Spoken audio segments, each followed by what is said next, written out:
பரிசுத்த வேதாகமம் புதிய ஏற்பாடு மத்தேயு 10ஆம் அதிகாரம். அப்பொழுது அவர் தம்முடைய 12 சீஷர்களையும் தம்மிடத்தில் வரவழைத்து அசுத்த ஆவிகளை துரத்தவும் சகல வியாதிகளையும் சகல நோய்களையும் நீக்கவும் அவர்களுக்கு அதிகாரம் கொடுத்தார்.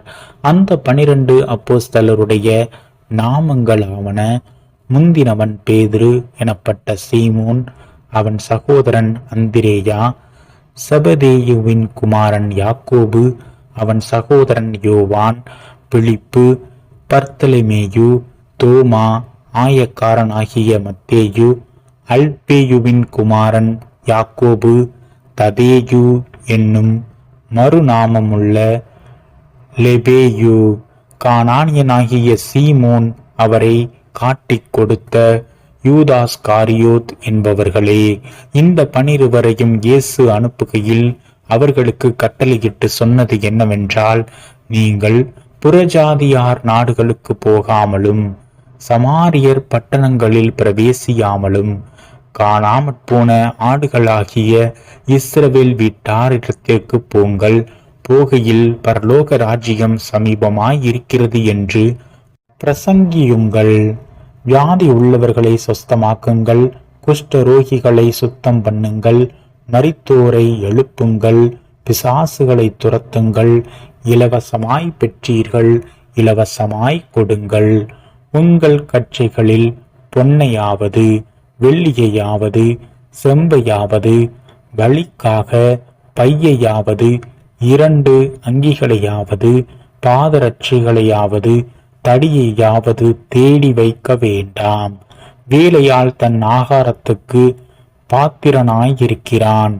எந்த பட்டணத்திலாவது கிராமத்திலாவது நீங்கள் பிரவேசிக்கும் போது அதிலே பாத்திரமானவன் யார் என்று விசாரித்து நீங்கள் புறப்படும் அளவும் அவனிடத்தில் தங்கியிருங்கள். ஒரு வீட்டுக்குள் பிரவேசிக்கும் போது அதை வாழ்த்துங்கள். அந்த வீடு பாத்திரமாயிருந்தால் நீங்கள் கூறின சமாதானம் அவர்கள் மேல் வரக்கடவது. அபாத்திரமாயிருந்தால் நீங்கள் கூறின சமாதானம் உங்களிடத்திற்கு திரும்ப கடவது.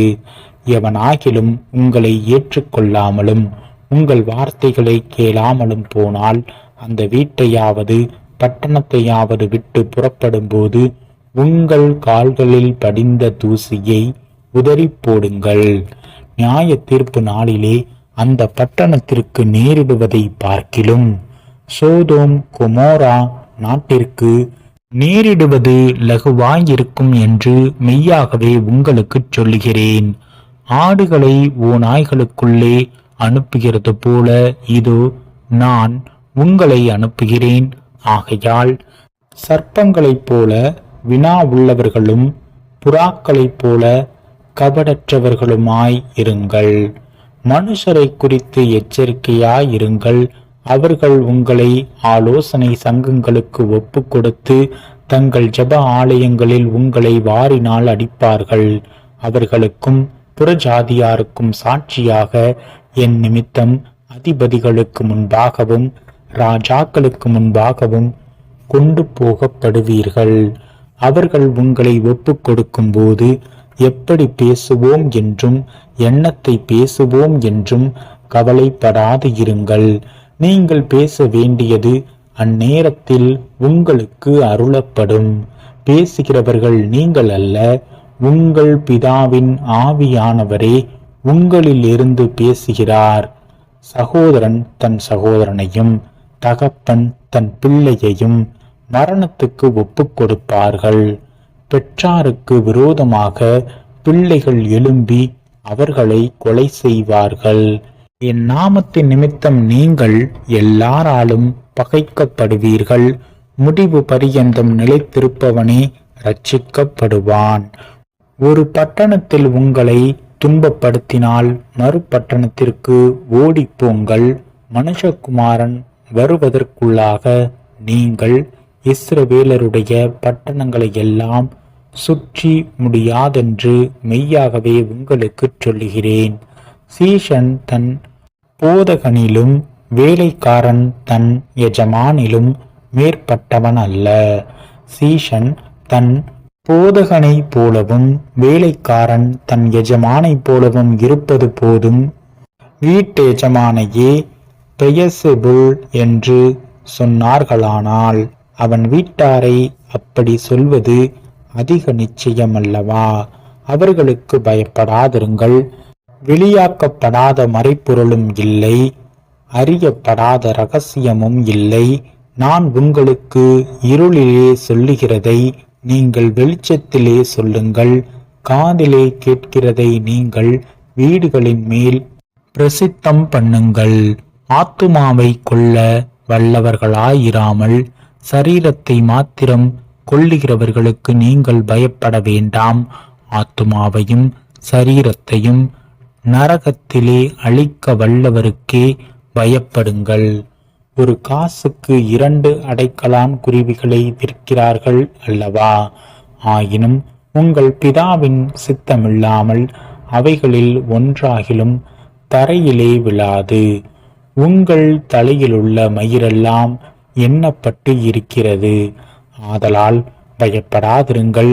அநேகம் அடைக்கலான் குருவிகளை பார்க்கிலும் நீங்கள் விசேஷித்தவர்களாயிருக்கிறீர்கள். மனுஷர் முன்பாக என்னை அறிக்கை பண்ணுகிறவன் எவனோ அவனை நானும் பரலோகத்தில் இருக்கிற என் பிதாவின் முன்பாக அறிக்கை பண்ணுவேன். மனுஷர் முன்பாக என்னை மறுதலிக்கிறவன் எவனோ அவனை நானும் பரலோகத்தில் இருக்கிற என் பிதாவின் முன்பாக மறுதலிப்பேன். பூமியின் மேல் சமாதானத்தை அனுப்ப வந்தேன் என்று எண்ணாதிருங்கள். சமாதானத்தை அல்ல, பட்டயத்தையே அனுப்ப வந்தேன். எப்படியெனில் மகனுக்கும் தகப்பனுக்கும் மகளுக்கும் தாய்க்கும் மருமகளுக்கும் மாமிக்கும் பிரிவினை உண்டாக்க வந்தேன். ஒரு மனுஷனுக்கு சத்துருக்கள் அவன் வீட்டாரே. தகப்பனையாவது தாயையாவது என்னிலும் அதிகமாய் நேசிக்கிறவன் எனக்கு பாத்திரன் அல்ல. மகனையாவது மகளையாவது என்னிலும் அதிகமாய் நேசிக்கிறவன் எனக்கு பாத்திரன் அல்ல. தன் சிலுவையை எடுத்துக்கொண்டு என்னை பின்பற்றாதவன் எனக்கு பாத்திரன் அல்ல. தன் ஜீவனை காக்கிறவன் அதை இழந்து போவான். என் நிமித்தம் தன் ஜீவனை இழந்து போகிறவன் அதை காப்பான். உங்களை ஏற்றுக்கொள்ளுகிறவன் என்னை ஏற்றுக்கொள்ளுகிறான். என்னை ஏற்றுக்கொள்ளுகிறவன் என்னை அனுப்பினவரை ஏற்றுக்கொள்ளுகிறான்.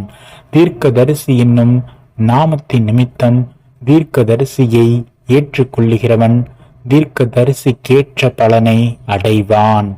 நீதிமான் என்னும் நாமத்தின் நிமித்தம் நீதிமானை ஏற்றுக்கொள்ளுகிறவன் நீதிமானுக்கேற்ற பலனை அடைவான். சீஷன் என்னும் நாமத்தின் நிமித்தம் இந்த சிறியரில் ஒருவனுக்கு ஒரு கலசம் தண்ணீர் மாத்திரம் குடிக்க கொடுக்கிறவனும் தன் பலனை அடையாமற் போகான் என்று மெய்யாகவே உங்களுக்கு சொல்லுகிறேன் என்றார்.